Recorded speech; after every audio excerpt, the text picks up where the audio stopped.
그 오늘 제가 이제 그 좀 뭐 하게 될 얘기는 그러니까 뭐 이게 절대 정답이다라는 건 아니고 저도 계속 배우는 과정 중인 거고 그냥 이런 제가 그냥 뭐 제가 배웠던 것들 아니면 주변에서 이렇게 하시는 것들을 제가 그냥 봐왔던 것들 이런 거의 내용이라고 봐주시면 될 것 같아요. 그래서 그 중에 몇몇 개는 이제 YC 경험 통해서 좀 배우게 된 것도 있고 아니면 어떤 것들은 그 뭐 사업의 그냥 전반적인 성장 과정에서 배운 것도 있고 해가지고 그런 것들 그냥 뭐 재밌게 들어주시면 그리고 뭐 참고할 만한 게 있으면 뭐 그게 뭐 저로서도 이제 좀 뭐 큰 의미가 될 것 같습니다.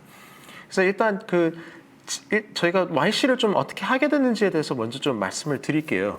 그러니까 YC라는 거는 이제 뭐 이미 너무 뭐 잘 아시고 계시고 있기도 하겠고 그다음에 그런 거 통해서 지금 이렇게 또 엄청 좋은 프로그램에 이렇게 또 힘들게 또 합격하셔가지고 참여를 하고 계시고 있기도 하고 그래서 저도 이거를 처음에 이제 어떻게 알게 됐냐면 한 2014년쯤인가? 그때 이제 잠깐 제가 이제 해외 있었을 때 거기 YC에서 이렇게 종종 이렇게 막 학교들이나 이런 데서 이렇게 여러 가지 좀 이런 인포메이션 세션 같은 것들도 하더라고요. 그래가지고 어떻게 기회가 돼가지고 그냥 한번 그 세션 하는 거 무료로 있어가지고 한번 들어봤었는데 제가 정확한 내용들은 기억은 안 나지만 그때 굉장히 그 여러 가지 앞으로의 그런 그 방향성에 대한 그림들을 굉장히 크게 잡아서 설명을 주는 게 굉장히 인상적이었어요. 그래가지고 아 여기는 좀 다르구나. 여기는 좀 뭔가 이 펼쳐나가는 방향이 좀 뭐 다르구나 해가지고 그때 되게 인상 깊었다가 국내에 왔는데 이제 나중에 이제 창업을 하다가 이런 어떤 YC를 이제 그 지원을 조금 더 수월하게 할 수 있는 좀 여러 루트가 몇 개 있다는데 그 중에 이제 AWS가 저희 또 이렇게 추천해서 이제 해주신 것도 있기도 했었거든요. 그래가지고 그런 게 또 때마침 또 타이밍이 또 맞아가지고 그래서 이렇게 또 운 좋게 좀 지원을 하게 됐었고요.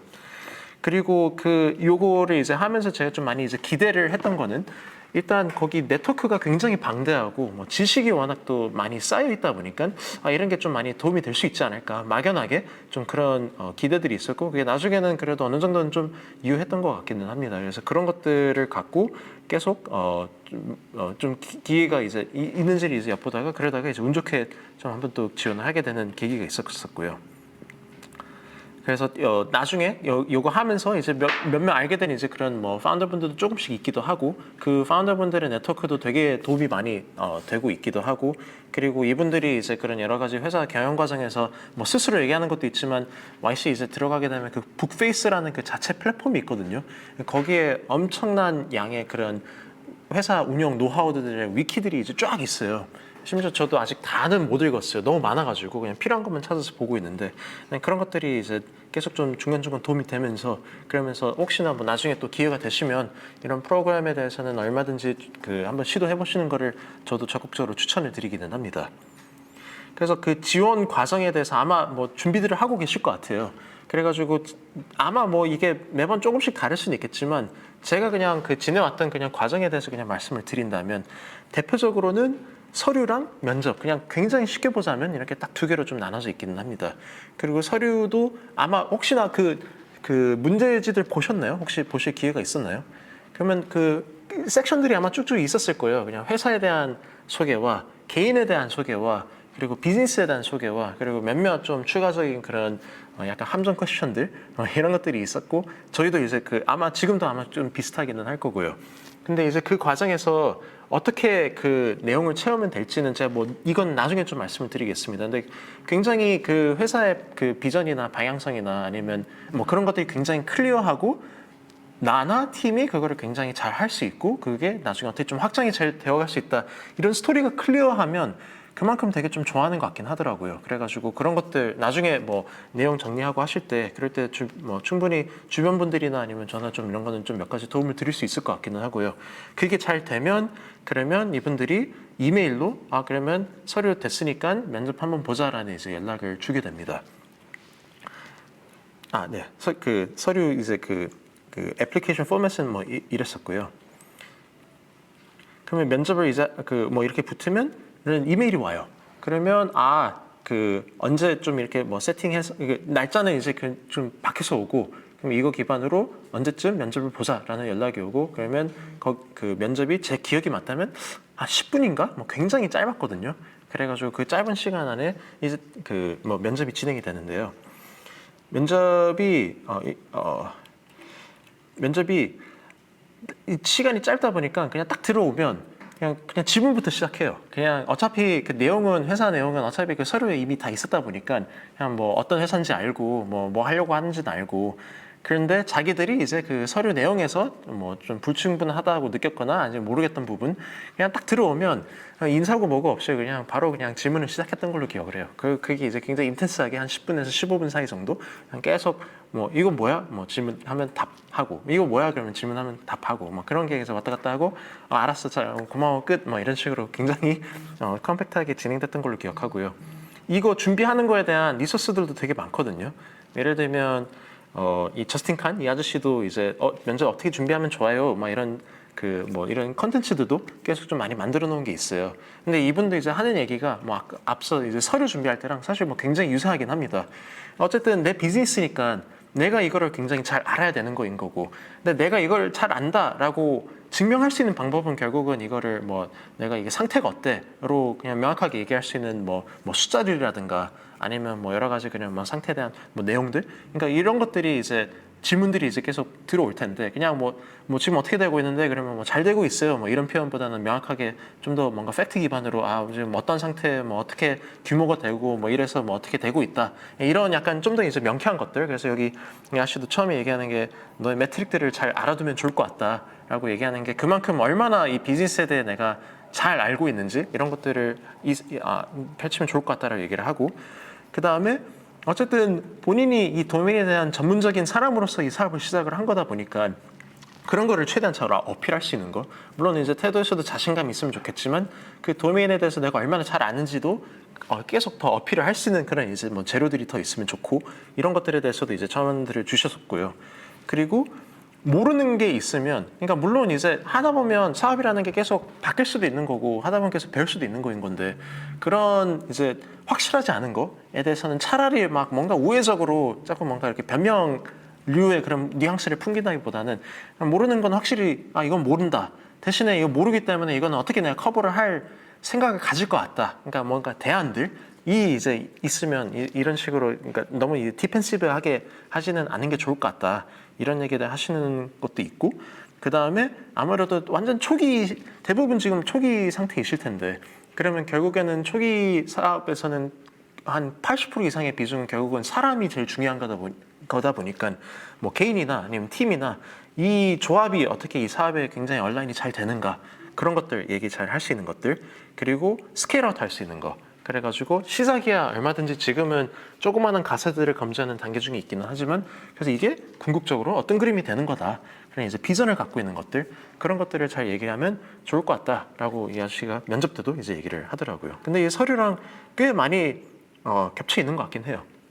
그 결국에 어쨌든 뭐 회사 기본적인 얘기들도 있지만 결국에는 이게 지금 상태가 어떻지만 어떻게 나아갈 거고 근데 이거를 하는 사람들이 누구인 거고 이게 어떻게 잘 온라인이 되어 있는 거고 그런 식으로 이제 얘기가 잘 설명이 되면 그러면 꽤 뭐 후하게 잘 뭐 쳐주는 것 같습니다. 그러면 그게 끝나면 이제 이렇게 결과에 대한 내용이 아마 거의 그 당일 왔던 것 같아요. 그 프로세스가 뭐 지금도 그런지는 모르겠는데 이메일이 오면 보통은 떨어진 거라고 하는 것 같고 왓츠앱 전화번호 잘 틀리지 않게 등록했는지 꼭 잘 확인해라 이런 리마인더들이 있거든요. 그래서 만약에 붙으면 전화가 오고 그래가지고 전화가 오면 웬만하면 좋은 소식이다라고 이해를 하시면 될 것 같습니다.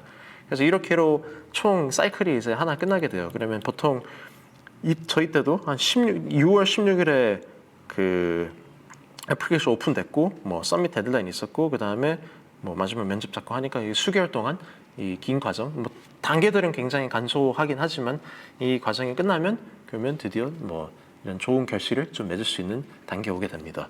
근데 그 서류 쓰실 때 아마 뭐 준비를 뭐 하고 계시는 분도 있고 뭐 아니면 준비를 염두하시는 분도 계시긴 할 텐데 가끔 그런 제가 봤을 때 약간의 좀 그 함정 퀘션이 있는 것 같아요. 그게 가끔씩 이제 질문이 좀 바뀌는 것 같긴 한데 저희 때는 그냥 제가 느끼기에 어떤 질문이 좀 약간 이 창업자 파운더의 역량을 좀 파악해 보려고 한 질문이었는지 제가 그냥 추측하는데 저희 때는 이런 질문이 있었거든요. 당신이 뭔가 특정한 이런 시스템을 당신의 이익을 위해 합리적인 선 안에서 뭐 불법 저지로 이런 건 아니고 최대한 이용해낸, 최대한 해킹해서 최대한 자기의 베네핏을 위해서 최대한 이용해낸 그런 사례가 있으면 좀 써달라. 그래가지고 이거는 그냥 제가 느꼈을 때는 당신이 그냥 이거 그러니까 되게끔 하는 거를 얼마나 창의적으로 찾아낼 수 있고 얼마나 끈질기게 할 수 있고 얼마나 그거를 이제 찾아낼 수 있는 역량이 있는 사람인지 이런 거를 보는 것 같더라고요. 그래가지고 이런 뭐 지금도 요즘 이 질문이 있는지 모르겠는데 뭐 제가 작년인가 그때 봤을 땐 또 없었던 것 같긴 했는데 근데 이런 약간 유형의 약간 이 창업자의 약간 이 역량과 이 본질을 좀 파악해보고 싶은 이런 몇몇 좀 재밌는 질문들이 있는 것 같아가지고 이런 거는 진짜 막 창의적으로 잘 쓰면 그만큼 좀 눈에 띌 것 같기는 하더라고요. 이런 것들도 그냥 경험차 좀 말씀을 드려봅니다. 그럼 만약에 이제 시작을 하시게 되면 내용은 이제 전반적으로 크게 어떻게 구성이 되어 있냐면요. 처음에는 좀 집약적으로 이런 여러 가지 세션들이 있어요. 약간의 이런 소위 말하는 약간 교육 세션스러운 것들, 뭐 그냥 전반적인 그냥 창업 관련된 노하우에 대한 것들을 뭐 한 3일 정도에 걸쳐가지고 이렇게 몇몇 그 수업 세션들이 몇 개 있고, 근데 그게 처음에만 좀 그렇게 집중이 되어 있고, 나머지는 이제 주마다 그 그룹별로 좀 나눠져 있어가지고 뭐 전체 이벤트가 하나, 뭐 전체 스피커가 이제 오는 거 하나, 그 다음에 그룹별로 스피커나 아니면 그룹 세션 하는 거 하나, 이게 이제 매주 단위로 이렇게 좀 짜여져 있습니다.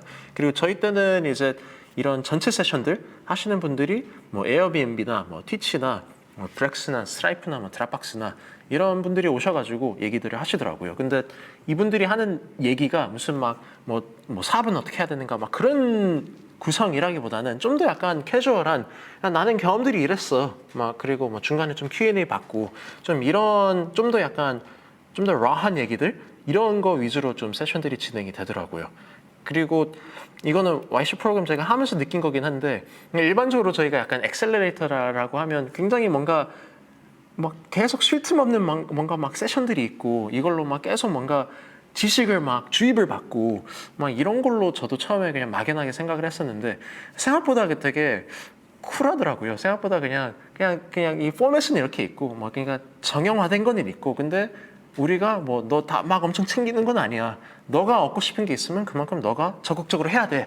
약간 좀 그런 식으로 좀 더 쿨한 느낌으로 좀 진행이 되더라고요. 그래가지고 이것도 그냥 가만히 있으면 진짜 막말로 뭐 정말 아무도 안 만나고 막 지내면서 끝날 수도 있는 것 같고 아니면 반대로 이게 진짜 뭐 재밌는 사람들 많이 있는 특별한 기회이니 나는 진짜 막 웬만한 사람들 다 만나볼래 막 이렇게 아예 막 극과 극으로 가는 케이스들도 좀 있는 것 같기는 합니다. 그래서 이거는 개인적으로 어떻게 접근하시느냐 나름에 따라서 그 결과들이 얼마든지 좀 다른 것 같기는 해요. 그래서 저 때는 이제 한 47개국에서 이제 들어오면서 한 300개 이상의 회사들이 있었고 요즘은 좀 이제 다시 좀 줄고 있는 추세인 것 같고 그 다음에 B2B가 제일 좀 많기는 했고요. 아마 아까 사업 얘기하신 것들 들어봤을 때 B2B 쪽으로도 좀 하시는 분들이 계신 것 같더라고요. 근데 만약에 미국 시장 진출에 B2B를 하시겠다 그러면 이 프로그램은 진짜 좋은 발판이 될 수 있을 거라고 생각은 합니다. 왜냐면 이유인즉슨 여기가 얼럼나이 회사가 거의 한 3,000개 이상이 돼요. 그러면 딱 들어오자마자 B2B 세일즈를 바로 펼칠 수 있는 회사들이 한 3,000개가 딱 있다라고 보시면 되고 스테이지도 굉장히 다양하고요. 완전 얼리 스테이지부터 큰 회사들까지. 그리고 이 얼럼나이 이 경향이 좀 세다 보니까 그래가지고 웬만하면 좀 얘기도 잘 받아주고 테스트도 잘 받아주고 하는 것 같아가지고 그래가지고 만약에 B2B 사스의 미국 시장 진출이다. 그러면 이거만큼 발판을 마련하기에 좋은 그런 환경도 그렇게 흔하지는 않은 것 같아요. 그리고 대부분 데모데이 때 이 YC 네트워크를 갖고 고객군을 쫙 모집한 다음에 그리고 데모데이 가서 발표 잘해가지고 그걸로 그 밸류에이션이나 막 투자금 유치가 팍팍팍 올라가고 그 3개월 동안 이 네트워크 활용하는 거 그거 잘하시는 분들은 굉장히 잘하시더라고요. 그래서 그런 것들도 적극적으로 나중에 이용을 해보셔도 좋을 것 같습니다. 그리고 한 3개월 정도 이제 지나게 되면 결국에는 이 데모데이를 기점으로 이제 거의 끝나가요. 근데 데모데이가 퍼블릭에서는 이제 데모데이 하나 있는 걸로 보통 이해를 하시겠지만 사실 데모데이에 2개가 있습니다. 하나는 좀 프라이빗한 얼럼나이 대상으로 하는 게 하나 있고요. 두 번째가 그 퍼블릭 대상으로 하는 거. 근데 얼럼나이 대상으로 하는 프라이빗한 거는요, 이것도 제 추측이긴 한데 좀 이유가 몇 가지 있는 것 같아요. 1번은 뭐냐면 퍼블릭으로 하기 전에 약간 예행 연습. 그러니까 이게 좀 연습 삼아서 좀 해보고 약간 자신감도 좀 얻어보고 긴장도 좀 풀고 그래서 퍼블릭 때 훨씬 좀 잘할 수 있도록 약간 그런 연습의 무대로서 삼을 수 있는 거 하나. 두 번째는 뭐냐면 이 얼럼나이 데모데이 때도 투자치가 진행이 돼요. 근데 이때는 이제 얼럼나이들의 그런 엔젤 체크들이 막 이제 집행이 됩니다. 근데 이 세이프라는 이 투자 유형을 이제 YC가 만든 거잖아요. 근데 이게 진짜 파워풀한 부분이 저는 뭐라고 생각이 드냐면 일반적으로는 이제 약간 단가가 정해져 있는 그런 픽스드 프라이스 라운드다. 그러면 보통 한 라운드에 끝내야 돼요. 보통은 우리 이 단가로 뭐 RCPS 유치합니다. 그러면 이게 뭐 리드 구성이 돼야 되고 텀들 구성이 돼야 되고 그리고 이 라운드가 약간 시작과 끝 이 개념이 이제 좀 있는데 세이프로 투자 유치를 하게 되면 라운드라는 개념이 굉장히 희석이 돼요. 그냥 투자를 받아놓고 그걸로 끝내도 되고 아니면 이걸로 연장해서 그냥 같은 텀들로 그냥 계속 받아도 되고 그래가지고 그 VC 세계에서는 뭐 아시는 분은 아시겠지만 이게 포모가 굉장히 심리적으로 중요한 거여가지고 투자를 하나도 유치를 하지 않은 회사에 검토를 하는 거와 좀 투자를 받아본 회사에 투자 검토를 하는 거와 느낌과 스피드가 완전히 다르거든요. 그래가지고 이 프라이빗 얼럼나이 네트워크 때 얼럼나이들이 체크들을 이렇게 쫙 몇 개 이제 뿌려주면 이거 갖고 VC들이랑 얘기를 할 때, 퍼블릭 때 얘기를 할 때 우리 이미 투자 유치 받았다. 그러니까 관심 있으면 더 보시고 말르면 말아라. 좀 이렇게 세게 나갈 수도 있고 그 다음에 텀들도 이미 좀 확정이 되어 있고 그리고 만약에 엔젤 체크들로 필요한 정도가 어느 정도 모집이 어느 정도 돼 있다. 그러면 VC들한테도 오히려 팟사이즈 이거밖에 안 나왔으니까 속도 더 내달라라고 뭐 얘기를 할 수도 있고 그래서 웬만하면 퍼블릭 데모데이 끝나고 그 투자 유치되는 이 기관들과의 투자 유치도 대부분은 막 한 며칠 이내로 다 끝나더라고요. 이런 게 굉장히 좀 문화적으로는 좀 충격이긴 했습니다. 왜냐하면 한국에서 시드 투자 유치 받고 하면 뭐 계약서 검토니 뭐니 거기도 대부분 이제 일단은 세이프가 아니라 아직도 뭐 그 세이프가 아직 막 흔하진 않으니까 그러면 보통은 이제 그런 RCPS 같은 걸로 이제 뭐 하고 뭐 IR 돌고 그러면 VC 입장에서는 펀드 이제 LP 보고 하고 그 다음에 뭐 투자 텀 어느 정도 협의되면 또 계약서 또 협의하고 이러면 뭐 보통 뭐 아무리 빨라도 뭐 한 3, 4주인 건데 근데 여기는 뭐 그냥 데모데이 하고 이제 그 플랫폼이 있어가지고 너 관심 있어 이렇게 막 찍을 수 있거든요. 그러면 그걸로 그냥 알아서 구글 캘린더에 막 스케줄링이 막 되는 이 시스템이 굉장히 좀 유기적으로 잘 돼 있어요.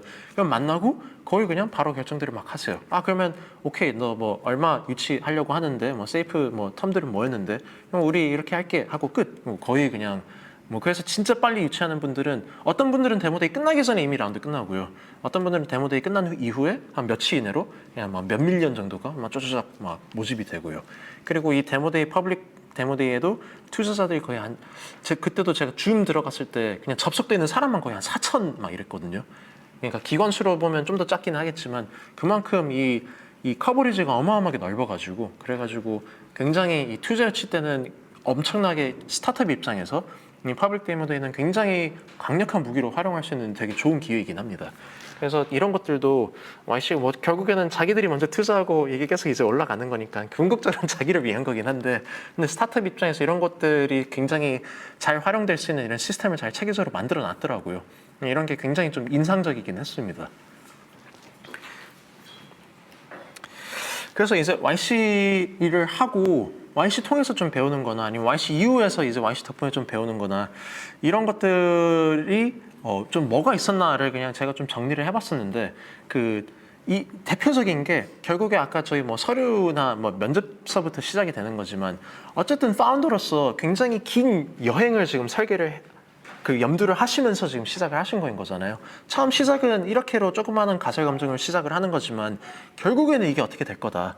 그게 이제 굉장히 잘 녹아 있으면 있을수록 앞으로 몇 년도 굉장히 좀 클리어한 것 같고 이게 남을 설득하는 거에서도 훨씬 좀 유리한 것 같고 그리고 파운더 입장에서는 이게 항상 좀 고민이 필요한 부분인 것 같기도 하고요. 그래서 이게 뭐 결국 앞으로 얘기하는 것들이 저희가 이걸 다 잘했어요는 절대 아니고요. 그냥 주변에 잘하시는 분들이 이렇더라인 건데 저희도 이제 그런 것들을 계속 좀 잘 염두를 하려고 하고 있고 저희도 초반부터 IR덱에는 이런 것들을 최대한 좀 녹여내려고 했습니다. 그래서 예를 들어가지고 이게 실제 저희 시드 라운드 때 그 IR덱에 그냥 장표 제가 몇 개 갖고 온 거예요.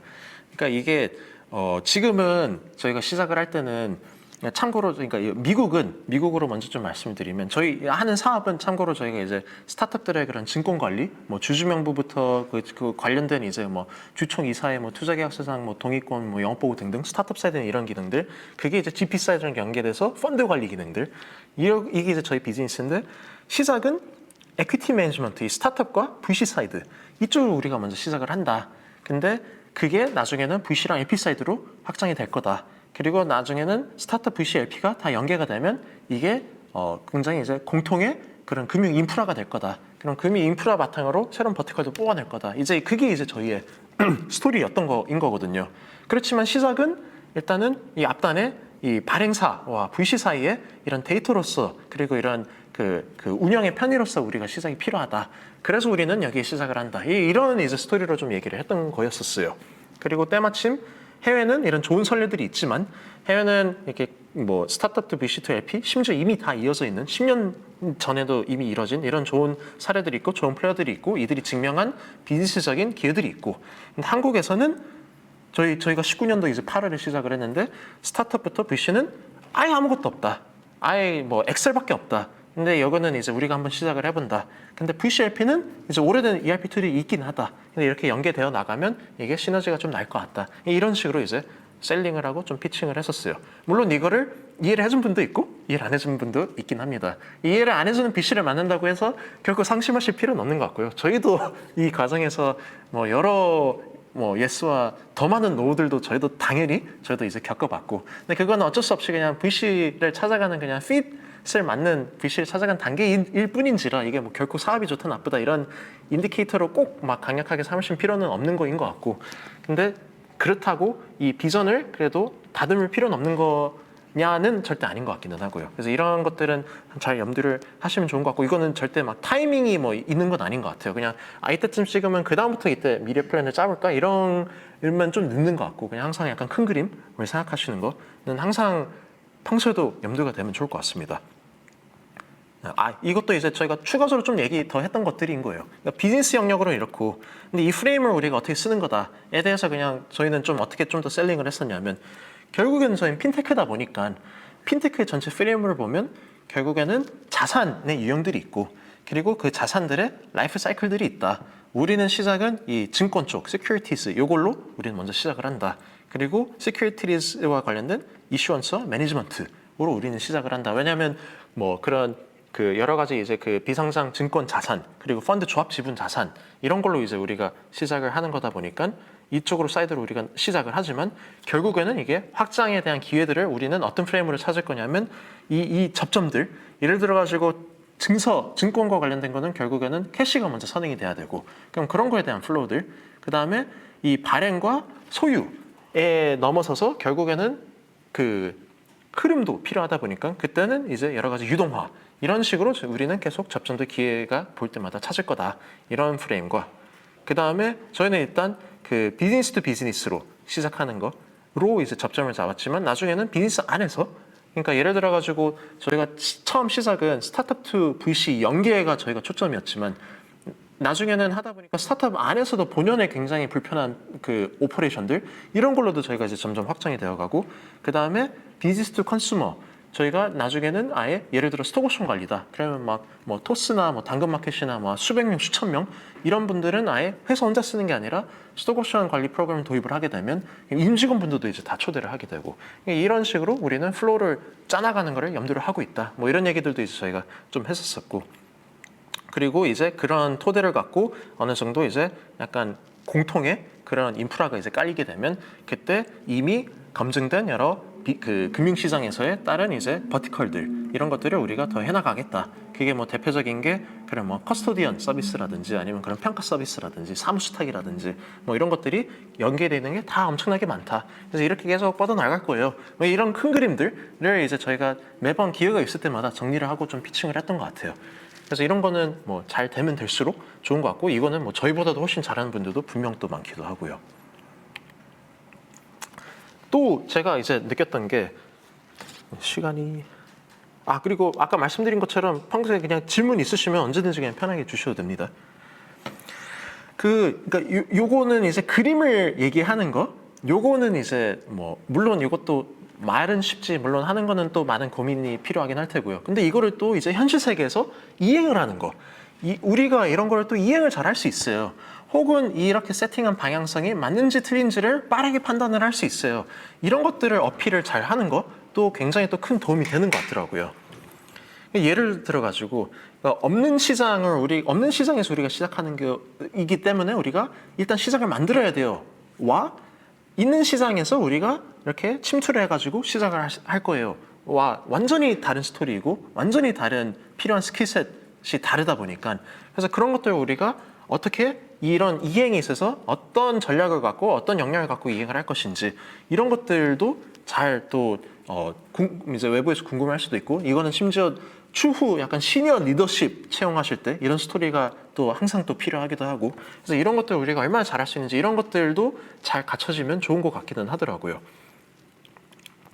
그리고 그런 이제 여러 가지 그 솔루션의 이제 유효성, 그러니까 우리가 아무튼 뭔가 시장이 없는 걸 만들거나 아니면 있는 것에서 침투하거나 어쨌든 우리는 이 전략에 대한 유효성을 이제 판단을 해야 되는 거인 건데, 근데 그 유효성에 대한 판단은 뭐 정말 쉽게 얘기하자면 어쨌든 시장에서 우리 솔루션에 대한 커미먼트를 보여주는 거, 그게 이제 대표적인 케이스가 돈을 지불한다.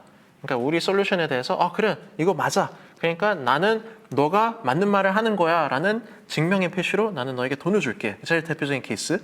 아니면 이제 뭐 사스나 뭐나 이제 뭐 경우에 따라 이제 프리미엄이나 뭐 여러 가지 모델들이 있으니까 돈의 유닛이 아닌 시간의 유닛으로 검증을 받을 수도 있고요.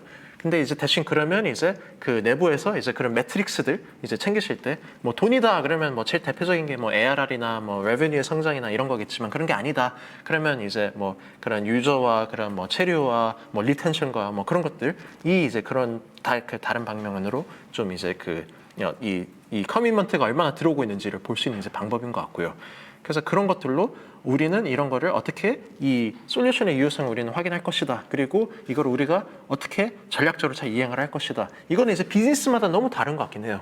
그렇지만 큰 프레임을 봤을 때 이건 어느 비즈니스나 결국에는 이런 커미먼트를 이제 우리가 받아서 확인하는 거는 굉장히 이제 큰 프레임에서는 그거는 이제 유사한 것 같고 이걸 어떻게 잘 해야 되는가는 또 다른 얘기인 것 같긴 하더라고요. 그래서 이런 것들은 주변에 혹시나 유사한 비즈니스 영역에 계신 분이나 아니면 훨씬 스케일아웃을 많이 경험해 보신 분들이나 그런 분들에게 또 질문들을 많이 해보시면 또 그분들도 아마 기꺼이 많은 또 좋은 인사이트들을 좀 줄 거라고 생각을 합니다. 그리고 그런 풀이 넓으면 넓을수록 좋은 것 같긴 하고요. 그런 게 이제 뭐 YC나 아니면 다른 좋은 VC들이 제공을 할 수 있는 그런 좋은 인사이트들인 것 같고요. 그리고 이게 이제 생각보다 내가 도메인에 대해서 잘 안다라고 생각을 했지만 알고 보니 잘 몰랐던 경우들도 꽤 많았던 것 같아요. 참고로 저도 처음에는 되게 잘 안다라고 생각을 했는데 하다 보니까 생각보다 몰랐던 게 되게 많았더라고요. 그러니까 저는 요거 하기 전에는 저는 이제 그 전직 VC 심사학으로 좀 일을 했었는데 심사학으로 일을 하니까 내가 이 뭐 투자 증권 관리, 뭐 펀드 관리 이 정도면 내가 알겠지 싶었는데 막상 사업 들어와서 배운 게 훨씬 많긴 합니다. 그래서 내가 도메인에 대해서 내가 깊이 있는 이해도를 갖고 있는가? 그리고 이 도메인의 내 스킬셋과 나 혹은 이 팀원들의 스킬셋이 잘 얼라인이 되어 있는가? 이런 것들에 대해서도 계속 그냥 프로액티브하게 그냥 계속 검증이 될 수 있으면 되게 좋은 것 같긴 하더라고요. 예를 들면 저는 이제 이 사업을 처음에 띵하고 시작할 때 저는 되게 많은 걸 알고 있다 생각했는데 나중에 큰 그림으로 펼쳐보니까 굉장히 조그마한 부분 알고 있었어요. 이게 이제 이 약간 이 다리 이 가운데에 아주 조그마한 부분. 근데 이거 하다 보니까 이거가 연결이 되려면 얘네도 필요하고 얘네가 연결이 되려면 얘네도 필요하고 또 여기도 온전히 잘 쓰려면 또 이 뒷단도 필요하고 그러니까 이게 처음에는 막 마을 하나 찾았다 막 그러니까 도로 하나 찾아가지고 이게 마을인가 보다 싶었더니 이 도로가 아니라 이게 무슨 이 마을이 아니라 휴게소고 뭐 더 가다 보니 뭐 좀 더 도시 나오고 좀 더 가다 보니 이제 도심 나오고 이게 생각보다 되게 그게 좀 생각했던 거와 굉장히 다르더라고요. 그래가지고 이런 도메인에 대한 깊이에 대한 이해도 그러니까 항상 끊임없는 좀 공부가 필요한 것 같고 이거는 특히나 이 중추가 되실 분들 처음에는 코파운더겠지만 나중에는 시니어 리더십 들어오시는 분들 이런 분들 사이에서 우리가 진짜 잘 이해하는 게 맞나 이럴 거를 어떻게 정기적으로 체크를 할 수 있는지 이런 것들 한번 셋업해 보시는 것도 좋은 것 같긴 하더라고요. 그리고 이런 게 이제 명확하게 잘 되어 있어야 그래야 앞단에서 말씀드린 이제 더 큰 그림을 항상 좀 염두를 할 수 있는 거 이게 그만큼 그 지름길이 더 잘 빨리 보이는 것 같기는 하고요.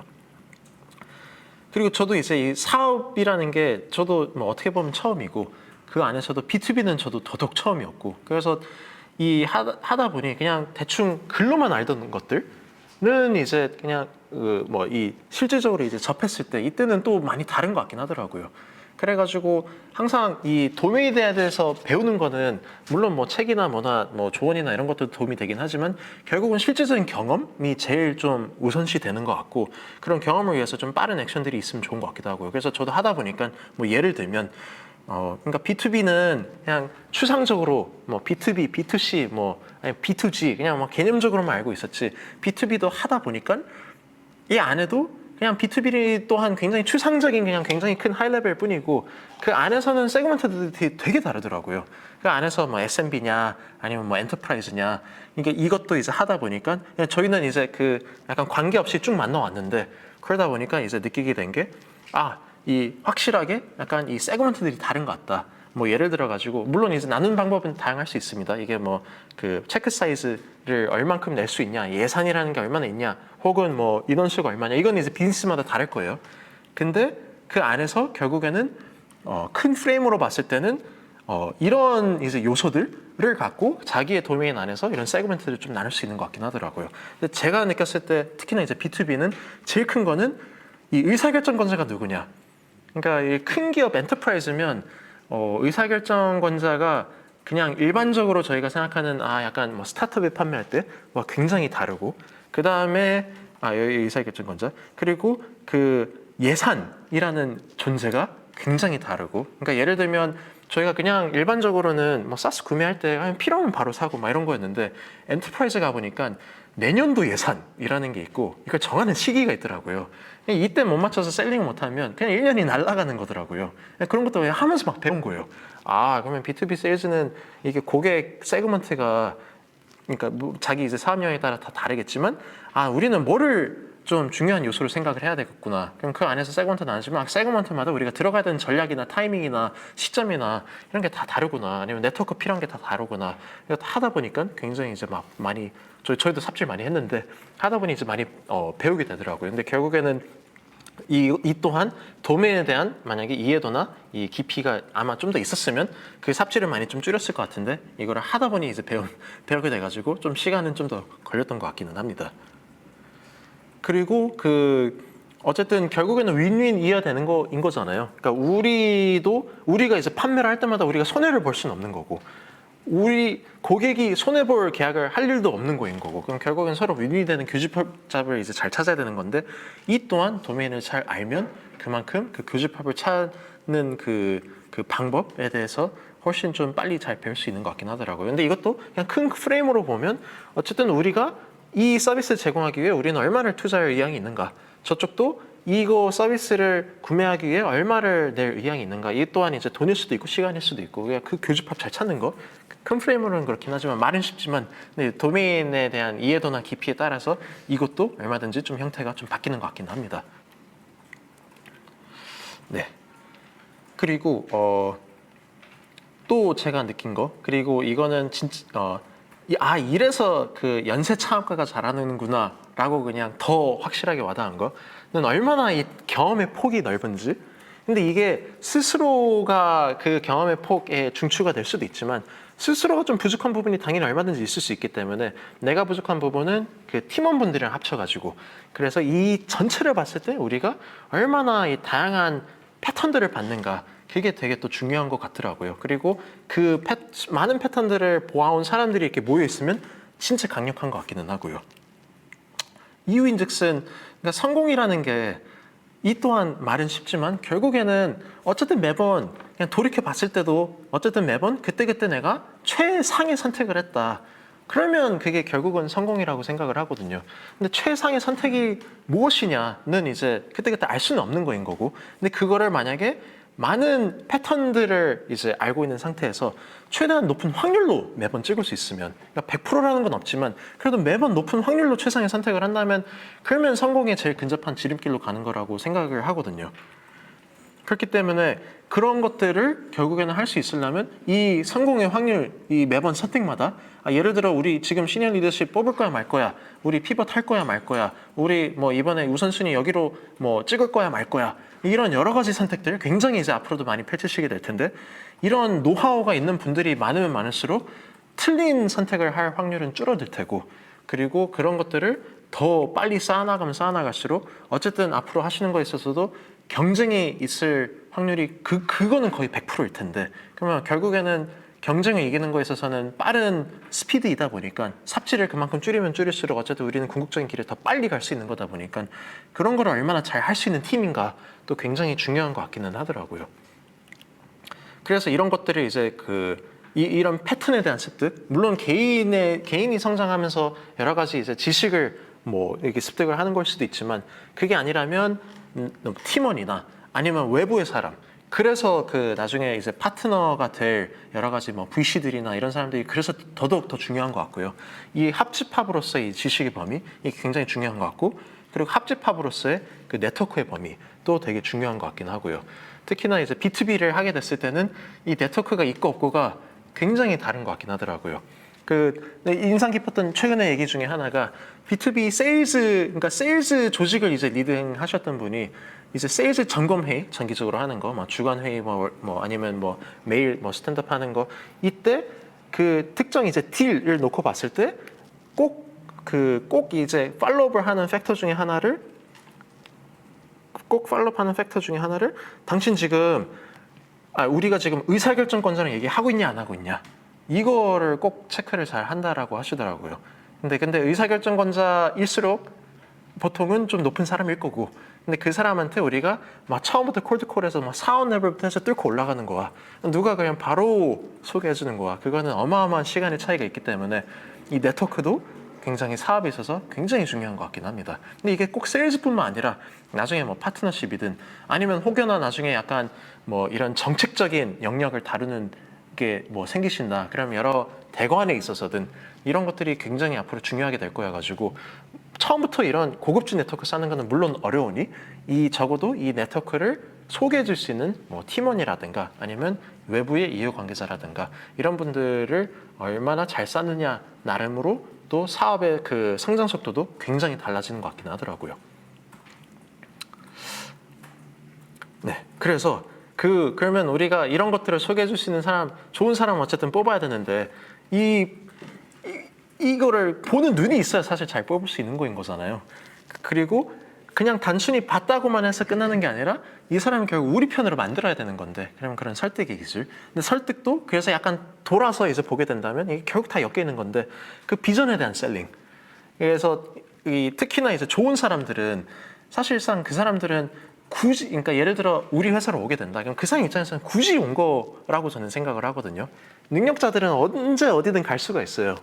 근데 우리 회사로 만약에 정말 감사하게 조인을 한다 그러면 그냥 여러 선택 중에 이게 그나마 좀 더 좋아 보이니까 그래서 굳이 온 거인 거고, 근데 그 굉장히 미묘한 차이를 만들기 위해서는 결국에는 설득을 하는 거는 또 굉장히 어마어마한 이제 투자가 들어가게 되고, 그렇기 때문에 이 사람들 입장에서는 보통은 이제 이런 진짜 잘하시는 분들은 좀 더 이제 약간 꿈이 좀 더 이제 크실 텐데, 그런 분들 입장에서는 그래서 내가 한번 시간 쓰기 시작하면 뭐 내가 기여를 하게 되는 거나 내가 얻게 되는 거나 이게 뭐냐는 결국에는 회사의 그런 장기적인 비전과도 결국에는 또 떼낼 수 없는 것 같더라고요. 그래서 그런 것들이 다시 한 번 더 뭐 이제 또 돌아와서 얘기가 오게 되면 항상 얼마나 또 잘 정리되어 있는가에 따라서 앞으로의 사람들 모셔오는 것도 좀 더 수월해지는 것 같긴 합니다. 그냥 저희를 예시로 그냥 들어보자면, 저희도 이제 저희 뭐 굉장히 좋은 B2B 서비스 하는 거예요. 뭐 굉장히 재밌는 도메인 하는 거예요. 물론 얘기를 그렇게 할 수도 있지만 그건 좀 추상적으로 와닿는 것 같고, 이게 뭐 그래서 얼마나 일생일대 기회냐라고도 잘 안 와닿는 것 같고, 그래서 저희는 특히나 약간 좀 더 시니어 리더십, 저희는 리크루팅을 할 때는 저희는 이게 당신이 앞으로 한 번도 경험해보지 못할 약간 나라의 근간에 인프라를 쌓는 일을 하게 될 거다. 왜냐하면 비상장 금융은 이런 전산 인프라가 없기 때문에 이거 하나 깔면 지금 세대뿐만 아니라 넥스트 세대든 아니면 윗세대든 다 같이 쓰는 거인 거고, 마치 캐시 이체 전산으로 지금 모두 다가 다 할 수 있듯이 증권 사무업도 이 시스템 통해서 모두 다가 다 하게 되는 걸 우리는 그릴 거다.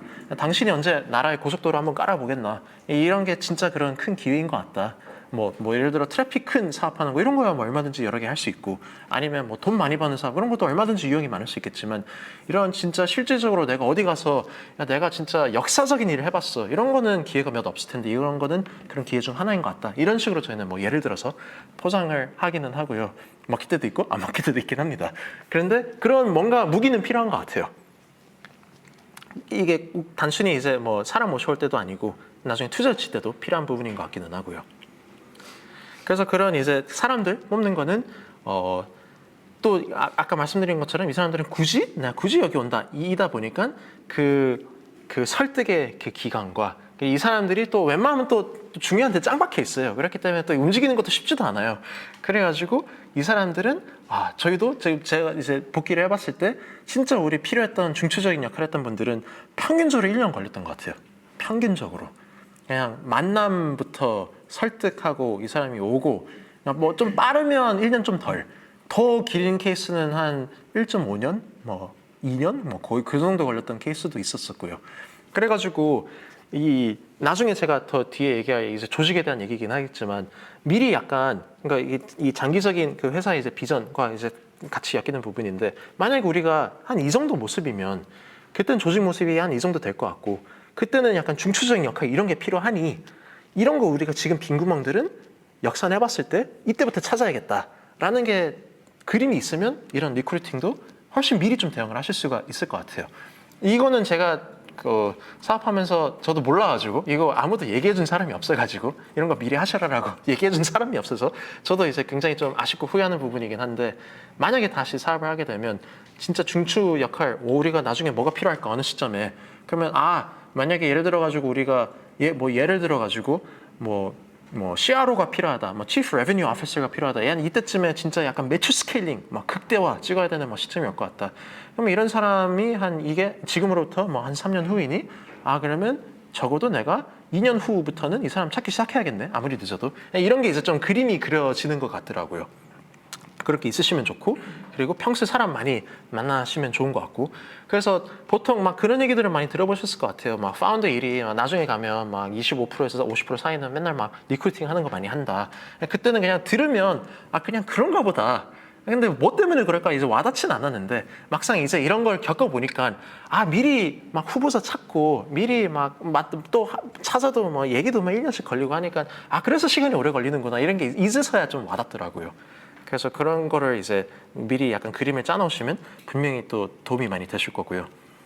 그리고 VC 찾는 것도 이게 이제 물론 이제 처음에 돈 구할 때는 궁하긴 합니다. 그냥 아무나 1원이라도 주면 좋고, 약간 이게 좀 궁하긴 한데, 그럼에도 불구하고 그러니까 그거는 이게 선택의 문제인 거고, 근데 선택이 아니라 어쨌든 그 커버리지의 문제, 내가 누굴 만나겠다 혹은 누굴 만나고 싶다, 이런 거는 평소에도 리서치가 많이 되면 될수록 좋은 것 같긴 하더라고요. 왜냐하면 한 명이 한 명이 진짜 나중에 보면 이 돈 안 받느니 안 받는 게 나았다, 심지어 인 케이스가 될 수도 있거든요. 심지어 당장은 돈이 필요해서 이제 우리가 이렇게 파트너십을 맺었다라고 해도, 그렇기 때문에 그런 진짜 불상사를 막으려면 평소에 저희도 이런 프로필인 사람들이 우리가 필요해라는 게 필요한 것 같고, 그래서 이 왼쪽이 VC들이 스타트업을 검토할 때의 그런 요소들인 건데, 이게 생각보다 스타트업이 VC를 검토를 할 때랑 또 굉장히 유사하긴 합니다.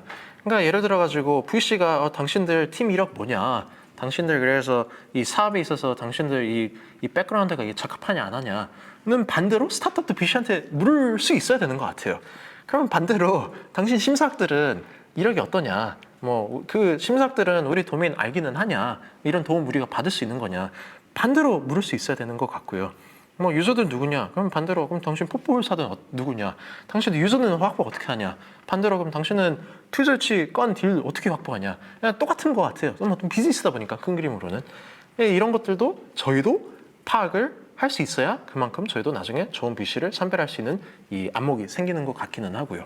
그리고 이런 거에 따라서 캐고 캐다 보면 진짜 여기는 진짜 꼭 필요해가 될 수도 있고, 여기는 진짜 약간 한때는 내가 0순위를 생각했는데 이제 보니까 1순위, 2순위, 후순위네가 될 수도 있는 것 같고요. 그럼 예를 들어 가지고 그런 케이스 있어요. 막 VC인데 포폴들은 좀 화려해 보여요. 유명한 로고들은 막 다 있어요. 근데 얘기를 하다 보면 투자를 맨날 니드로 안 하고 맨날 그냥 약간 클럽 딜 참여식으로 하는 거래요. 그런 사람들은 보통 밸류 애드를 할 확률이 매우 낮긴 합니다.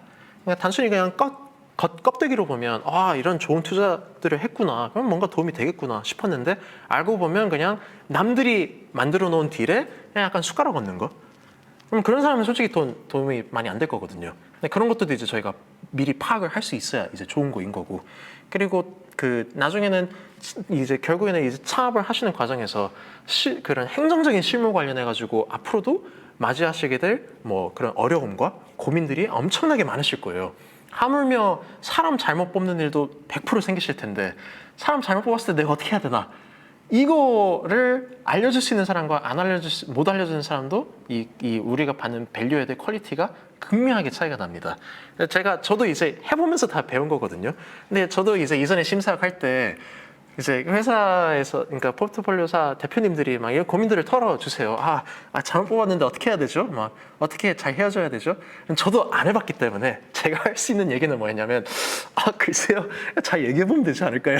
막 이런 약간 굉장히 수준 낮은 얘기밖에 못했단 말이에요. 근데 이제는 해보니까 이런 케이스들이 있구나, 이런 장치들이 있을 수 있겠구나, 아니면 이런 약간 징조들을 볼 수 있겠구나, 아니면 나중에 이런 절차들에 있어서 어떻게 해야 이게 부드럽게 잘 넘어갈 수 있구나, 혹은 이거의 권한과 책임은 이제 어떻게 이완하게 되면 되겠구나, 이제는 할 수 있는 얘기가 훨씬 많아졌어요. 근데 이제 만약에 그런 거 한 번도 안 해본 사람이다, 근데 이 인사 관련된 거는 이제 100% 생긴 문제인데, 그런 거 저처럼 그냥 잘 얘기해 보세요 막 이런 얘기 들으면 이제 잘 도움이 안 되는 거죠. 그래가지고 VC분들도 만약에 이제 선택을 할 수 있는 여유가 생긴다, 그러면 꼭 그 VC분들이 이전에 그런 실무 행정 경험을 해보신 분이냐 아니냐 또 따져보면 굉장히 도움이 많이 될 겁니다. 실질적으로 창업을 해본 사람인지, 길게 약간 특정 오퍼레이션을 스케일아웃을 조그맣게 해서부터 크게까지 해본 사람들인 건지, 그런 것들을 한번 보시면 좋을 것 같아요. 물론 이제 그거 없는 사람이 막 나쁜 사람이야, 그거는 꼭 그런 거는 아니긴 한데, 확률적으로 아무래도 뭐 예를 들어 뭐 IB, 뭐 컨설팅, 뭐 회계, 뭐 등등 이런 출신 분들보다는 아무래도 행정 실무 하신 분들이 그래도 초기 스타트업에 있어서 여러 고민들은 직접 경험을 해봤기 때문에 좋은 얘기를 해줄 수 있는 확률은 훨씬 높을 거기는 하고요. 약간 진짜 약간 전문화된 해외 VC들 몇 군데 보면 그런 걸 아예 담당하는 팀이 따로 있더라고요. 그러니까 투자 집행하는 이렇게 팀이 있고, 아예 그냥 콜데브처럼 아예 그냥 팀 스케일아웃을 그냥 오퍼레이션 전담으로 도와주는 팀이 있고, 이런 사람들은 그런 실무 경력이 많은 분들이고, 막 아예 나중에 큰 VC들 보면 아예 그런 게 체계적으로 아예 시스템들이 막 잡히는 케이스도 있더라고요. 그래도 약간 좋은 점은, 그러니까 약간 희망적인 점은 국내에서도 약간 파운더 출신 분들이 VC가 되는 사례가 점점 늘고 있는 것 같아요. 그래가지고 점점 더 그렇게 도움을 받을 수 있는 VC들이 점점 더 생겨나는 것 같기는 합니다. 그리고 이게 이제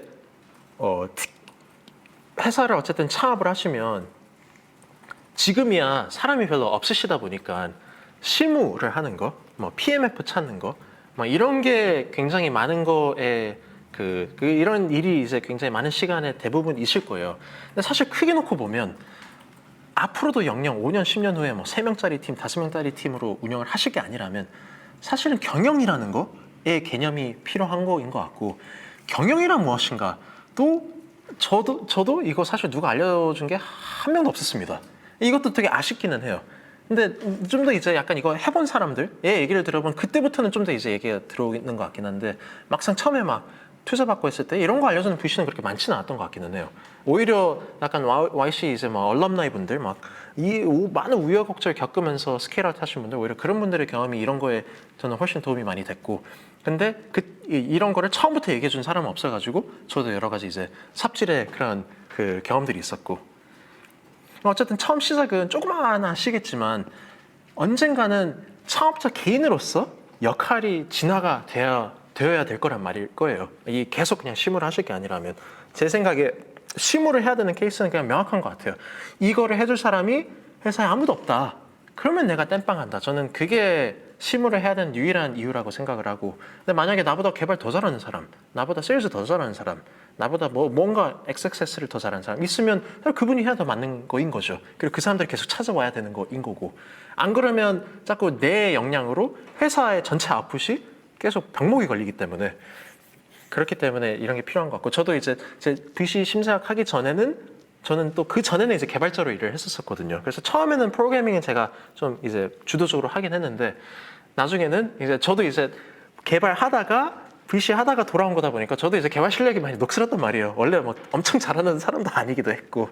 그러니까 나중에는 제가 만들어 놓은 시스템에 막 버그가 맨날 터지고 하면서, 그러면서 나중에는 그게 이제 병목이 되고, 자꾸 제가 만든 것 때문에 자꾸 우리 막 업무 효율이 자꾸 떨어지고 그래가지고 나중에는 개발자분들이 이제 제발 그만하셔라 하고 제 깃 권한을 뺏었어요. 이제 코드 푸시를 못하도록 당신 일은 따로 있는 것 같다. 근데 그 다음부터 코드 퀄리티가 훨씬 좋아졌습니다. 그래가지고 그런 거를 염두를 하면서 어쨌든 창업을 이제 하시고 계속 실무를 하실 게 아니라면 결국은 이제 경영 마인드로 이제 가야 되는 거인지라, 그런 거를 어떻게 미리 잘 염두를 하는가도 매우 중요한 것 같고요. 시작이야 어쨌든 뭔가의 실무를 탑하는 거. 하지만 나중에 가면 과연 그런가? 그러니까 물론 이제 이런 케이스들이 없냐는 아니긴 해요. 뭐 처음에 기술로 시작을 해서 계속 CTO로 가거나, 처음에 뭐 경영으로 시작해서 뭐 CEO로 가거나, CSO로 가거나, CO로 가거나, CF로 가거나, 물론 이럴 수는 있지만 이 프레임이 꼭 이게 보상되는가는 또 완전 다른 얘기인 것 같긴 해요. 예를 들어가지고 이런 이제 재미있는 하버드 비즈니스 리뷰에 이런 연구 결과가 있었습니다. 처음에 그러니까 CEO, 파운딩 CEO로서 IPO를 찍었다. 그러면 일반적인 IPO 케이스보다 밸류에이션이 한 10% 정도는 좀 더 높대요. 근데 그 이제 IPO 이후 3년이 지나가게 되면 결국에는 그 파운딩 CEO 때문에 회사 밸류가 까이게 된대요. 그러니까 이게 역할이 진화라는 게 굉장히 필요한 거고, 그래서 그냥 그러니까 그냥 창업을 하신 분들은 대단하지만 창업을 했는데 몇 년 동안 계속 CEO를 유지한다. 그건 더 대단한 것 같아요. 근데 창업을 하면 어쨌든 이거는 이제 본인의 회사다가 아니라 어쨌든 많은 이해관계자들, 팀원들, 뭐 주주들, 고객들과 같이 만들어가는 회사인 거잖아요. 그럼 거기에 맞춰서 역할도 변해야 되는 것 같고, 그리고 뭐 이게 시머식이라는 게 직급이 중요한 게 아니라 내가 기여할 수 있는 역할이 굉장히 중요한 거인 것 같기는 하고요. 그래서 그러기 위해서는 경영이 필요한 거인 거고, 경영은 뭐 여러 가지 스킬셋이 필요하긴 하겠지만 그 중에 제일 중요한 게 리더십 부분인 것 같기는 해요. 어쨌든 리더십이 존재해야 회사의 방향성에 대해서 누군가가 계속 고민을 할 수 있고, 그거를 계속 제시를 할 수 있고, 그리고 여러 이해관계 사이에 조율도 누군가가 할 수가 있고, 그리고 계속 그 역할이 위임이 되면서 계속 더 많은 아웃풋을 뽑아낼 수 있는 실무자분들이 훨씬 계속 자기의 역량을 더 펼쳐낼 수 있고, 안 그러면 이제 저처럼 자꾸 뭔가 버그 터진 시스템에 다들 이제 허덕이는 거인 거고. 그래서 이런 게 계속 역할의 진화가 필요한 것 같고, 이거를 어떻게 잘하느냐는 물론 답은 없지만, 근데 나름대로의 프레임워크들은 좀 있기는 하더라고요. 제가 좀 더 말씀드리겠습니다. 그리고 이게 이제 그냥 CEO 본인에 대한 얘기뿐만 아니라 그냥 처음 코파운딩 멤버들 혹은 얼리 멤버분들 이에 다 적용되는 얘기인 것 같아요. 그래가지고 이게 되게 어려운 문제긴 한데, 우리는 그러면 이때쯤이면 이 정도 역할은, 그러니까 이 정도 우리가 성장은 해 있어야 될 것 같다. 이런 얘기를 되게 주변에 같이 많이 해보시는 거를 좀 추천을 드리고, 그게 안 된다. 그러면 우리는 어떻게 할 것인가? 이런 얘기들도 굉장히 좀 진솔하게 해야 되는 것 같긴 해요. 근데 이게 되게 건강한 케이스들은 이제 예를 들면 뭐 제일 유명한 케이스는 뭐 구글인 것 같아요. 구글도 세콰이아가 레리 페이지랑 그 세르게이한테 야 너네는 좀 CEO는 아닌 것 같아. 너네는 뭐 기술 뭐 하고 뭐 비전 좋고 하곤 한데 경영자는 좀 아닌 것 같아. 그럼 그들도 쿨하게 인정하고 맞아 나 뭐 그런 거는 좀 아닌 것 같아 하고, 그래서 뭐 에릭 슈미트 같은 사람들 오고, 제일 뭐 건강한 대표적인 케이스. 아니면 또 국내에서도 제가 뭐 회사 이름 얘기하기는 좀 그렇지만 뭐 코파운딩 멤버 4명 있었으면 4명 중에 두 명은 이제 리더십이 좀 갖춰져 있는 것 같아가지고 계속 뭐 시머시기 롤을 계속 이어가지만, 둘은 약간 이제 특정 실무단의 약간 팀장으로 아예 역할을 좀 대신하고, 근데 그런 걸로 뭐 자존심 상하고 이런 게 아니라 그냥 맞아 이렇게 상생할 수 있는 좋은 관계야 인 케이스도 있고, 아니면 아예 뭐 새로운 사업 부서가 만들어져서 자회사의 뭐 대표로 뭐 시작이 될 수도 있고, 아니면 아예 약간 훅에서 찾는 거가 시스템이 좀 세팅이 될 수도 있고, 이런 것도 장치나 패턴은 굉장히 또 많긴 하거든요. 근데 그런 그런 거는 이제 기대치가 안 맞았을 때의 역할인 것 같긴 하지만 그보다 앞서서 기대치 세팅을 어떻게 할 것인가 그것도 되게 중요한 것 같기는 해요. 그리고 이게 이제 미리 안 돼 있으면 그러면 이제 주관적인 영역까지 이제 부딪히면서 뭐야 나는 너가 이만큼 성장하길 바랬는데 내가 보기에 넌 이제 CTO 아닌 것 같아. 근데 반대에서는 뭐 이 정도 하면 나는 이 정도 뭐 리더십 발휘하고 있는 것 같은데 그러니까 이런 주관적인 영역이 이제 맞붙으면 그거는 이제 또 더더욱 어려워지기 때문에 이런 얘기는 평소에도 많이 좀 하면 좋은 것 같고 스스로도 내가 처음 코파운딩 멤버는 그냥 4번인 거지 내 역할로서 C 머시기 역할로서 내가 어떻게 성장해야 되는가 혹은 성장이 안 되면 나는 어떤 역할을 해야 되는가 또 고민을 잘 해보시면 좋을 것 같아요. 저도 그래서 처음에 그러니까 제가 이거 알아서는 아니고 그냥 약간 본능적으로 쫄려가지고 이 CEO라는 게 굉장히 힘든 일일 텐데 이게 맞나? 그래가지고 처음에는 저 명함 팠을 때 저 리멤버도 아직 그 처음 명함 그대로의 사진인데 거기 저 CEO라고 안 써놨어요. 그냥 코파운더라고 써놨어요. 그래서 세일즈 돌아다니면서 하면서. 근데 나중에 CEO라는 게 왜 붙었냐면 그러니까 회사에 그러면 총책임자 누구야? 나 연락해야 되는데 이게 이제 좀 애매하더라고요. 그래가지고 어쨌든 나중에는 이제 CEO 타이틀이 명확히 붙긴 했는데 그래서 긴 시간 동안 사실 지금도 그래요. 사실 저희 회사 측에서 C-레벨 아무도 없습니다. 그거는 이제 제 철학이 좀 이래가지고 우리는 진짜 하이 스탠드드를 갖고 좋은 리더십 뽑아야 되는데 그냥 막무가내로 뿌릴 게 아니라 이거에 맞는 기대치 뭐가 되는 사람이 이게 되는 게 맞는 것 같다. 그래서 저희는 지금도 C-레벨은 아무도 없고 대신에 저희 올해 초부터 해가지고 첫 VP 레벨이 생겼어요. 이제 엔지니어링 쪽으로 VP of 엔지니어링. 그래서 C 머시기는 저밖에 없고 VP 머시기도 그분 한 분밖에 없어요. 그래서 그리고 앞으로도 그런 리더십의 그런 거는 굉장히 좀 깐깐하게 볼 것 같기는 해요. 그래서 그런 것들을 염두해서도 저희도 이런 C 머시기든 저도 쫄려가지고 이게 맞나? 내가 만약에 그러니까 물론 이제 이 조그맣게 되는 뭐 회사이다. 그러면 뭐 사실 그거에 대표해도 뭐 큰 책임이나 뭐 큰 과부하나 이런 건 없겠지만 만약에 궁극적으로 하실 거라면 예를 들어가지고 페이스북 같은 회사 만드실 거라면 그때 내가 CEO 이게 내가 양심상 내가 이거 달라면 내가 역량이 그게 맞나? 이런 약간 이런 현실적인 고민은 좀 필요한 것 같기는 해요. 그래서 좋은 리더십을 결국에는 발휘를 하려면 뭐 여러 가지 스킬셋들이 필요하기는 하겠지만 이 말콤 아저씨가 얘기하는 뭐 케이스는 저는 이건 좀 공감돼서 이제 뽑아온 건데 결국에는 크게 세 개가 있는 것 같다. 하나는 위임을 해야 되는지 말아야 되는지를 잘 판단하는 거와 판단 이후에 잘 실행하는 거 그런 델레게이션에 대한 영역 이거 잘하는 사람. 두 번째는 커뮤니케이션 잘하는 거. 세 번째는 어쨌든 나한테 문제가 올라왔다. 이거 아무도 못 풀었기 때문에 올라온 거거든요. 근데 내가 누구한테 이거를 또 던질 수 있냐면 못 던져요. 어쨌든 나한테 올라왔으면 내가 풀어야 되는 거예요. 그렇기 때문에 문제를 해결하는 능력. 이거 세 개 갖추면 되게 좋은 리더인 것 같다. 근데 저도 꽤 맞는 얘기인 것 같긴 해요.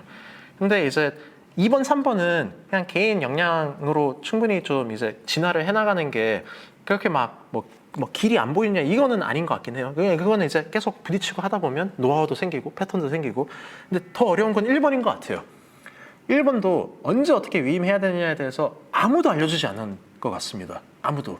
종종 제가 요즘은 이제 이런 얘기를 좀 더 공개적으로 하게 되는 것 같아요. 그냥 제가 배운 거 통해서 이런 프레임을 쓰면 좋을 것 같더라. 물론 이제 비즈니스마다 다 다르긴 하겠지만 근데 이거 아무도 안 알려줘가지고 근데 제 생각에는 스케일업 경험을 많이 해보신 분이 많이 없어가지고 그래서 업계에 이런 노하우가 많지는 않은 것 같긴 하거든요. 근데 이게 굉장히 이제 중요한 문제이고 처음 시작은 어쨌든 사람이 없으니까 내 땜빵을 하는 거지만 결국은 내가 경영 마인드로 갈 거라면 어쨌든 내가 델레게이션을 잘 해야 되는 거고 그러면 나중에 궁극적으로는 어쨌든 내가 실무 거의 빵 수준으로 하는 거겠지만 가운데 이 전환 시기가 되게 어려우실 거란 말이에요. 아마도 그러면 내가 언제 실무와 리더십을 이만큼 비중을 섞어서 해야 되는가 이런 것들이 이제 좀 판단이 되게 어려운 영역인 것 같은데 그럴 때마다 이제 생기는 문제가 좀 다른 것 같습니다. 그러니까 이 양극은 좀 쉬운 것 같아요. 어쨌든 내가 맨날 실무한다. 그러면 이제 나로 인해 회사에 병목 생기는 거 그게 이제 제일 대표적인 문제. 혹은 내가 100%다 위임을 해놨는데 만약에 내가 위임을 잘못했다. 그러면 그거는 이제 그 위임 단계 문제. 근데 가운데 문제가 이제 소위 말하는 그런 마이크로 매니지먼트인 것 같아요. 그러니까 알고 보니 위임이 제대로 됐어야 되는데 위임이 제대로 안 되고 자꾸 내가 뭔가 끼어 있는 거. 근데 이런 거가 이제 어떻게 판단을 하면 되는가에 대한 게 몇몇 좀 프레임들이 있는 것 같아요. 대표적인 게 구글에서 낸 프레임워크가 있어요. 예를 들어 마이크로 매니지먼트 언제 해야 되는가, 언제 말아야 되는가 되게 궁금하잖아요. 앞으로도 지금이야 팀은 뭐 한 3-4분, 5분 계신다라고 친다면 10명, 20명만 돼도 이거 벌써 고민이 될 거예요. 아, 이 사람 내가 뽑고 내가 이거 어느 정도 믿고 일을 맡겨야 되는가 뭐 등등등. 여기서도 이제 이게 이제 물론 답은 아닙니다. 그냥 하나의 대안일 뿐인 건데 여기서도 얘기하는 게 뭐 만약에 예를 들어 가지고 이 목적이 굉장히 명쾌한가. 그리고 이게 이 목적과 이 결과에 대한 이 판단과 이런 게 굉장히 그래도 시스템이 갖춰져 있는가. 그러면 이제 좀 맡겨볼 수 있는 거고. 왜냐하면 어쨌든 방향성은 있으니까 그거에 대해서 알아서들 달려볼 수 있고 그 다음에 이거를 회고할 수 있는 뭔가 장치도 있는 거고. 만약 그게 좀 덜하다. 그러면 이제 여전히 자기가 좀 약간 손봐야 되는 게 필요한 게 맞는 것 같고요. 아니면 이 사람들이 트랙 레코드가 있는가 없는가. 그러니까 이 사람들이 이거 진짜 잘할 수 있느냐, 역량이 있는 케이퍼블한 사람들이냐. 있으면 당연히 더더욱 기회를 줘야 되는 거인 거고. 그게 아니다. 그러면 당연히 또 물론 이제 뭐 직접 당사자로서 이 전문가는 여전히 아닐 수는 있지만 그래도 같이 좀 껴야 있어야 되는 부분이 있는 것 같긴 하고요. 이게 반대가 되면 대표가 가스라이팅을 당하는 케이스인 것 같아요. 예를 들어 가지고 막 뭐 경험 별로 없으신 분들이 대표한테 와가지고 아니 왜 자꾸 기회 안 주냐? 왜 나 뽑아놓고 왜 기회 안 주냐? 근데 사실 그분들이 맡겨도 사실 될 거란 보장은 없는데 심지어 그분들도 처음 만난 분들인데 근데 아 그런가 하고 막 위임했는데 나중에 프로젝트 망해요. 그 잘못은 게 대표인 거여가지고 그렇게 가스라이팅 안 당하려면 또 반대로 그런 것도 이제 판단하는 기준이 되게 이제 명쾌해야 되는 것 같고 그런 거에 대한 커뮤니케이션도 기대치 세팅도 되게 중요한 것 같고요. 아무튼 뭐 이런 프레임워크가 있는 반면 또 누군가는 또 이런 프레임워크를 제시한 것도 있어요. 이것도 이제 YC 북페이스에서 제가 찾은 거예요. 그냥 이것저것 저도 이게 어렵네 막 이러면서 막 남들은 어떻게 했을까 찾다가 이제 그 YC 자료에서 이제 그냥 찾은 거예요. 근데 이 지금은 파운더스 펀드의 파트너인 사람, 뭐 초기 페이팔 막 엑세큐티브였고 스트라이프인가 거기 막 CEO인가 뭐 나중에 그렇게 했다가 이제 뭐 이렇게 또 VC 쪽으로 하고 이분은 이런 프레임워크를 냈더라고요. 나는 그냥 딱 2개 요소 본다.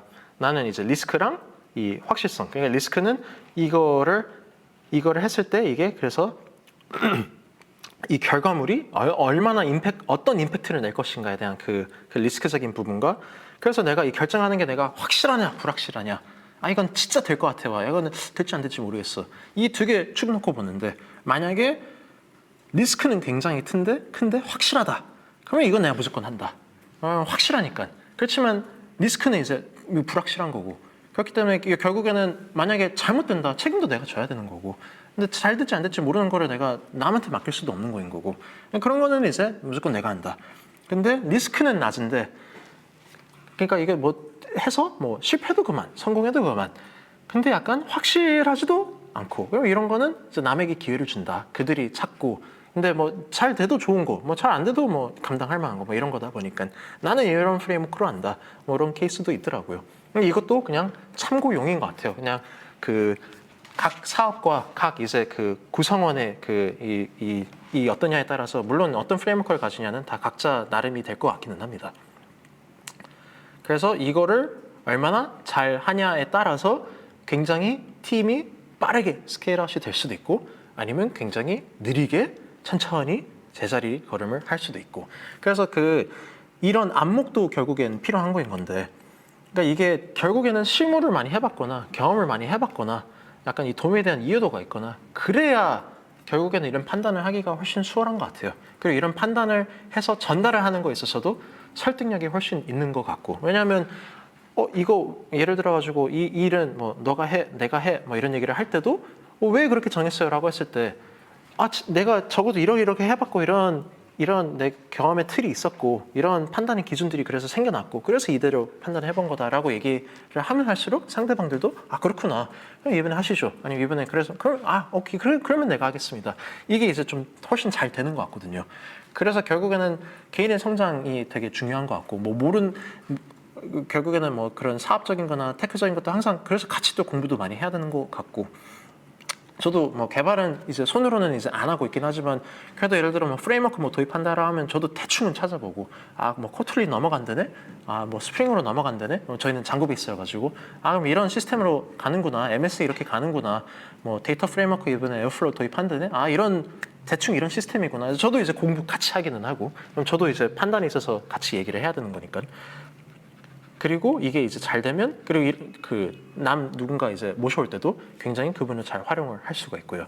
그래서 한 연쇄 창업 한 4번? 4번 하신 분?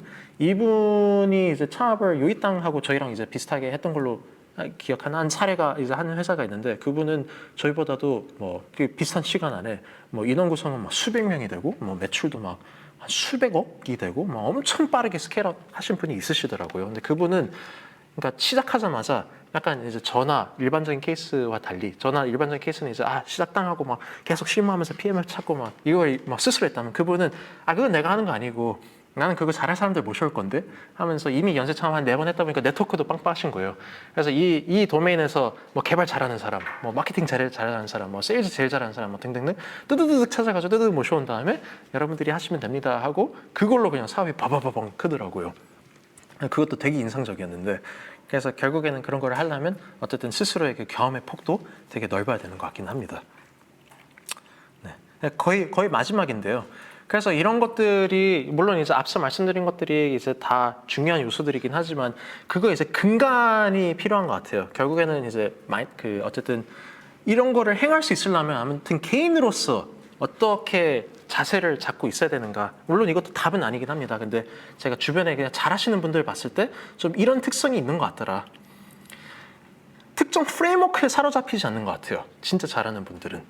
그러니까 결국에는 아무튼 뭔가의 답을 찾는 거는 그 답에 커스터마이징된 솔루션에 근접하면 근접할수록 최대 이익인 거잖아요.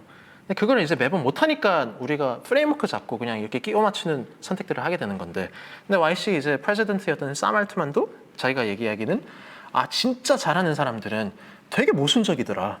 그러니까 예를 들면 어쩔 때는 되게 강경해야 되고 어쩔 때는 되게 유해야 되고 어쩔 때는 어마어마하게 리스테이킹 해야 되고 어쩔 때는 굉장히 보수적이어야 되고 어쩔 때는 굉장히 차분하면서도 어쩔 때는 되게 열정적이어야 되고 경우에 따라 되게 카멜레온처럼 엄청 바뀌고 그러니까 모든 케이스에 자기의 형체를 바꿔서 끼워 맞춰가지고 베스트 솔루션 뽑는 거 굉장히 잘하는 사람들은 진짜 모순적이더라.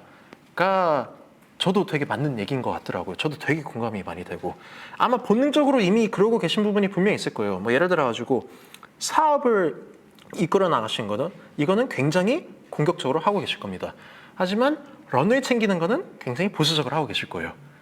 혹여나 돈을 펑펑 쓰고 있다 그러면 그거는 이제 다시 생각을 해보셔야 되는 거인 거고 그렇기 때문에 이미 본능적으로 그거를 잘 하고 계시기는 하겠지만 더더욱 더 확장해놔가지고 웬만한 케이스에 다 커스터마이징해서 맞출 수 있도록 그러니까 그런 자질을 갖출 수 있는 분일수록 앞서 말씀드렸던 것들을 더더욱 잘 챙기실 수 있는 분들인 것 같더라고요. 그리고 어쩔 때는 진짜 강경하게 얘기를 해야 되고 어쩔 때는 진짜 잘 들어야 되고 이것도 진짜 케이스 바이 케이스로 너무 다른 것 같아요. 저 사람이 진짜 좋은 얘기를 하는 사람이야 라고 하면 진짜 잘 들을 수 있어야 되는 것 같고 근데 굉장히 높은 확률로 저 사람 얘기보다 내 얘기가 맞을 것 같아. 그럼 그런 거는 이제 그래도 어느 정도의 근거를 기반으로 이건 이렇게 합시다 라고 얘기를 할 수 있어야 되는 거인 것 같고요. 그리고 현실을 굉장히 잘 왜곡하지 않고 인정하는 거를 잘 하면 할수록 또 되게 잘 하시는 것 같아요. 그러니까 이거는 그러니까 예를 들어 가지고 우리가 못 하고 있어 라는 거를 진짜 건강하게 받아들일 수 있는 거. 우리가 뭐가 부족해, 우리가 뭘 못 하고 있어, 아니면 우리가 뭐가 아쉬워. 그러니까 이게 약간 좀 자존감이랑도 좀 연결되는 것 같긴 하더라고요. 그러니까 자존감이 충만하면 할수록 그 스테이터스는 이거이고 나에 대한 스스로의 판단은 별개다. 그러니까 나는 잘할 수 있는 사람이지만 그냥 지금의 스테이터스가 지금 아쉬운 거인 거지. 이거 개선하려고 내가 이거 인정하는 거인 거다. 이거 돼. 약간 이제 조금 약간 자존감과 이제 이런 게 조금 낮으신 분들은 이게 이제 세게 이게 엮여 있어가지고 지금 스테이트가 묶여 있는 게 나 역량을 약간 얘기하는 것 같은 그런 오해들. 그래서 약간 현실 왜곡하게 되고. 근데 이거 분리해서 볼 수 있는 거가 되게 중요한 것 같고 이거는 진짜 회사의 운영에 있어서 굉장히 키한 포인트인 것 같아요. 왜냐하면 진짜 중요한 현실적인 판단들이 결국에는 진짜 중요한 미래에 있어서의 피보팅 포인트들이어가지고 괜히 그냥 나의 자존심과 나의 감정과 이런 거를 위해 괜히 판단을 좀 어스르게 했다? 그게 약간 나비 효과가 돼가지고 나중에 진짜 큰 문제가 되는 케이스들이 되게 많았던 것 같아요. 그래가지고 굉장히 건강하게 스스로 잘 파악할 수 있는 거 이런 게 굉장히 중요한 것 같더라고요. 그림은 그냥 이거를 표현할 수 있는 그림은 제가 잘 모르겠어요 가지고 그냥 뭐 이런 키워드를 검색해서 나온 그림인 건데 이게 그 노르망디 상륙 작전 지금 현실 세계 사진과 그 당시 전투 당시 사진 이렇게 겹쳐서 보여놨더라고요. 현실적으로 내가 어쨌든 내가 어떤 위치에 있는가 이런 것들이 굉장히 중요한 이거 볼 수 있는 그 자질. 이게 생각보다 쉽지 않더라고요. 생각보다. 그리고 이런 거 서로 건강하게 얘기하는 거 그것도 생각보다 쉽지 않더라고요. 근데 잘하는 분들은 어마어마하게 빨리 성장을 할 수 있는 것 같더라고요. 그리고 뭐에 약간 포커스를 해야 되고 뭐에 절실해야 되는지를 아는 거. 그러니까 이게 약간 사업의 비즈니스와는 좀 다른 부분인 것 같아요. 그러니까 약간 개인으로서 절실해야 되는 부분. 그러니까 사업에서도 물론 약간 포커스 뭐 두느냐, 우선순위 뭐 두느냐, 그것도 뭐 틀린 말은 아니긴 한데 저는 또 한편으로 또 다른 말이 좀 공감이 되는 게 그러니까 약간 비즈니스 선택을 하는 사람들은 가난한 사람들만 그렇게 선택하는 거다. 부유하면 다 하면 되지. 부유하면 다 하면 되지. 그러니까 저도 그거는 좀 공감이 되긴 해요. 물론 리소스가 한정적이다 보니까 그 리소스 안에서 우선순위 짜는 거 이런 거는 맞긴 한데 근데 그와 별개로 비즈니스적인 거와 별개로 개인으로서 어쨌든 이 사업이라는 거를 이제 굉장히 앞으로도 긴 여정을 해나가시는 거에 있어서 어쨌든 버텨야 되고 뭔가 감내해야 되고 이런 게 굉장히 많은데 이거에 대한 코어 이유들은 그래도 몇 개 있으실 거란 말이에요. 왜 나는 이거에 대한 나는 절실한 마음으로 앞으로 오래 버팅기려고 하는가. 나중에 VC 투자 유치 때도 이런 거 아마 간접적으로 확인들이 많이 들어올 수 있어요. 아무튼 나는 이거 왜 하는가. 이런 거에 대해서 몇몇 이좀 코어한 이유들은 스스로도 잘 약간 마인드셋이 정리가 되어 있으면 있을수록 앞으로 여러 힘든 일들 겪으시는 거에 있어서도 굉장히 좀 도움이 많이 될 수 있을 거라 생각을 합니다. 저 같은 경우는 그냥 저도 이 얘기가 좀 저도 여기 이것도 폴 그램이 쓴 거거든요. 이분이 이제 YC 초기 그 프레지던트였고 저도 이게 공감이 돼가지고 이 사람은 자기는 시간이 너무 소중하대요. 시간이 막 인생은 진짜 너무 짧은 것 같아요. 인생이 너무 짧은 거는 애가 생기면서 더더욱 절실하게 왔대요. 왜냐하면 애 생기니까 애랑 보낼 수 있는 크리스마스 산타 속일 수 있는 거 한 8번밖에 없더라. 그 다음부터는 못하겠더라. 근데 이 8이라는 숫자, 뭐 예를 들어서 8인가 10인가 아무튼 8이라는 숫자를 보면 되게 조그만 숫자이잖아요. 뭐 책 8권이든 뭐 모르겠어. 뭐가 8개이든 아무튼 수억 개보다는 훨씬 작은 숫자인데 그래서 나는 진짜 시간이 진짜 유한한 것 같더라. 근데 저도 시간은 되게 유한하다고 생각을 하고 저는 그래서 이 짧은 시간 안에 전 최대한의 지름길로 항상 살고 싶다가 제가 약간 절실한 부분이었어요. 그래서 많은 커리어의 선택들도 되게 그 절실함으로 저는 많이 선택을 해왔고 그래서 창업이라는 것도 저는 사실 여기 계신 분들보다는 전 부끄러운 얘기긴 하지만 저는 사실 창업을 해야겠다는 생각을 살았던 적이 한 번도 없었거든요. 근데 우연찮게 이게 넥스트 나의 시간 제일 집약적으로 쓸 수 있는 지름길의 하나의 요소네? 라고 생각이 들어서 창업을 한 거예요, 저는. 그래서 저는 이 시간에 대한 절실함 또 이 사람들과 유사하게 저도 있어가지고 그래서 저는 이거 한 거고 여전히 내가 이 비즈니스 창업에 쏟는 시간이 여전히 지름길이다라는 게 여전히 저는 그 코어한 부분은 아직도 가설이 그래도 온라인이 잘 돼 있어가지고 그래서 여러 일들이 있었지만 버티고 있기는 합니다. 그래서 이런 것들도 정리가 되면 좋을 것 같긴 하더라고요. 생각보다 1시간 얘기한다 해놓고 시간을 더 많이 쓰긴 했는데 일단은 제가 준비한 거는 여기까지이기는 하고요. 뭐 혹시나 뭐 궁금한 거 있으시면 언제든지 편하게 뭐 연락 주셔도 좋고 또 이렇게 좀 훌륭한 프로그램에서 또 이렇게 같이 하시는 분들도 다 소중한 인연이다 보니까 또 나중에 언제 어떻게 될지 모르는 그런 네트워크도 잘 챙겨가시면 좋을 것 같고요. 그리고 뭐 Q&A 같은 거 혹시나 있으시면 뭐 편하게 주셔도 됩니다. 일단 뭐 준비한 거는 여기까지입니다.